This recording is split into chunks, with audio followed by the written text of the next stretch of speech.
I will never panic about CarPlay again after learning these quick fixes. Forget expensive dealership visits, most problems are easier than you think. Let's get your tunes and maps back fast. First, double-check that your iPhone is unlocked and using the latest iOS version. Outdated software is a common culprit for CarPlay issues. Next, unplug your phone, then plug it back in using the original Apple cable.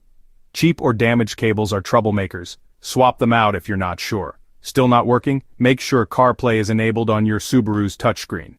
Tap Settings, then General, and check that Apple CarPlay is turned on. If your phone still won't connect, restart both your iPhone and your car. It sounds basic, but a quick reboot often clears up stubborn glitches. And here's a pro tip. On your iPhone, go to Settings, Screen Time, then Content and Privacy Restrictions. Make sure CarPlay isn't accidentally blocked.